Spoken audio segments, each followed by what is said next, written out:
I think what's happening. Propaganda.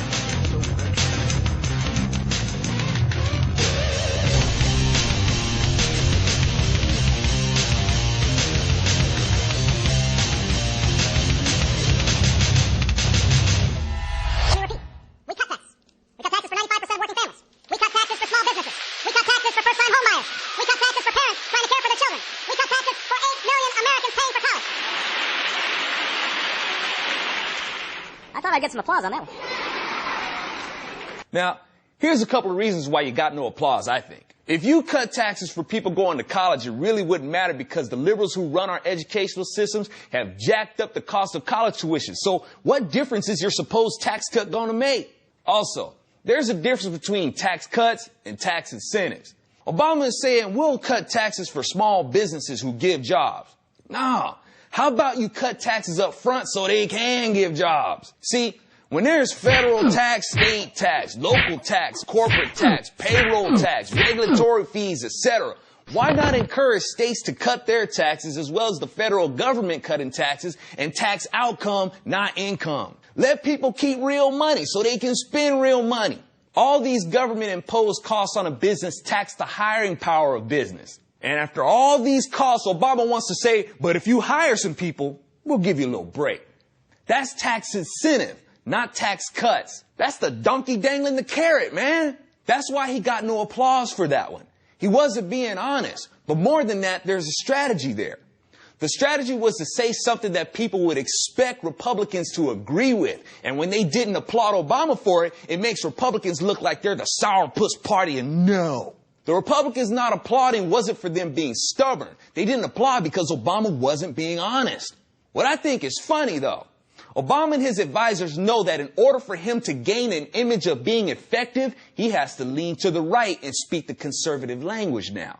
Look, y'all, the media, the educational system, and the entertainment industry has conditioned a great deal of the American people to hate all things George W. Bush. Nuclear. Anybody who was going to run on the Republican ticket in 2008 was going to be accused of being like Bush. They called McCain Bush Part 2, for example. People were conditioned to hate Bush so much that the ones who blindly voted for Obama are now turning against him because they're detecting traces of George W. Bush on him and are now starting to call him George Bush Part 2 also.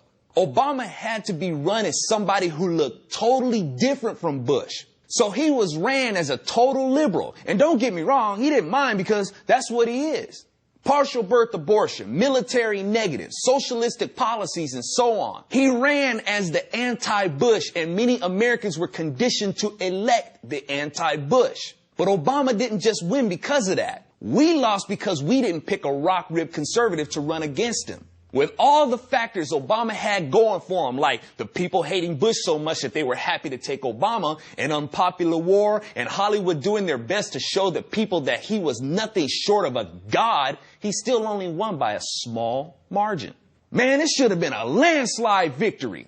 The reason why it wasn't is because many of the conservatives stayed home. Now, had a conservative been picked to run against Obama, and yes, a talent of relatability would help, Obama would have lost. In 2012, a conservative Republican will be picked, and all the conservatives who sat out in 2008 are going to come and vote with the rest of the country who have realized they've been suckered into a spell of hate and prejudice against Republicans and are turning back from the socialist abyss that the liberals are trying to drag us into. Obama and his advisors know that. That's why he's trying to appear like he's moving to the right. Now, there are some conservatives that are excited because there are liberals that are turning against Obama. Some liberals are doing it for the right reasons. Some liberals aren't. Those are the liberals that feel that Obama isn't being liberal enough and want him to strong-arm these left-wing policies now. And damn what the people say. Like a dictator. Well, what about Bush? He took us to war with Iraq and he didn't care about what the people said. Look, y'all, the job of our government is to protect us from enemies both foreign and domestic. That's not some new policy that you push through. That's like an actual mainstay job of the government. Now, when Al-Qaeda struck the World Trade Center in 1993, Bill Clinton did nothing. When Al-Qaeda struck the USS Cole, Bill Clinton did nothing. When Al-Qaeda struck the U.S. embassies, Bill Clinton did Monica Lewinsky! Monica Lewinsky, that's right.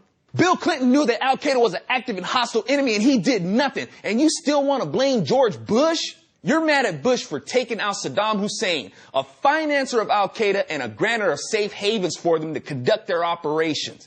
Did you ever consider, if Clinton had taken bin Laden then and came down on Al-Qaeda, 9/11 wouldn't have happened had such preventative measures been taken. He would have been within his right to do so. They attacked us repeatedly before 9/11. So Bush, not wanting to make the same mistake, took the preventative actions against Saddam Hussein that Clinton should have taken against Al-Qaeda so as to prevent Saddam Hussein from exacting or contracting other militants to exact a strike against us.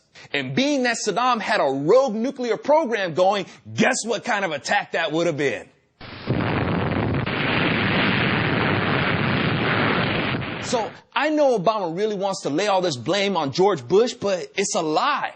He's not going to get that applause from Republicans because he lies, and he lies about us.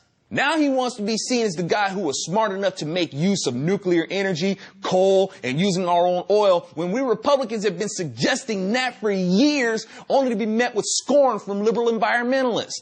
Now, lastly, I got something to say about Chris Matthews, whom I think wants to have Obama's baby or something. I don't know.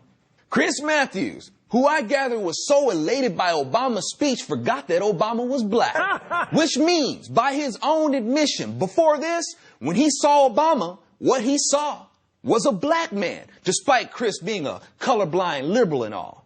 But now you like Obama even more because you're able to forget that he's black. It's good to be able to forget that someone is black. I guess that makes them more acceptable, like a light-skinned Negro minus the Negro dialect.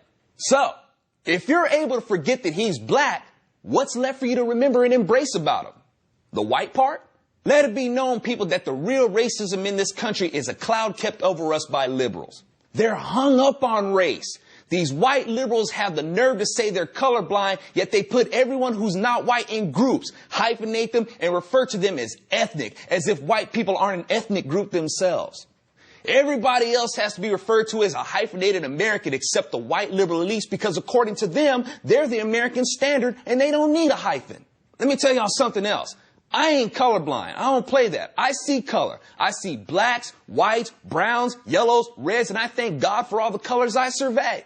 And that's it. If you're a different ethnicity than me, I'm aware of it, but I'm not hung up on it like liberals are and pull a muscle trying to pat myself on the back for being tolerant of different ethnicities.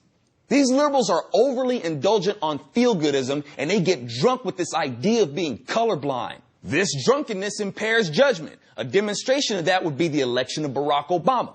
And you liberals are looking more racist than ever.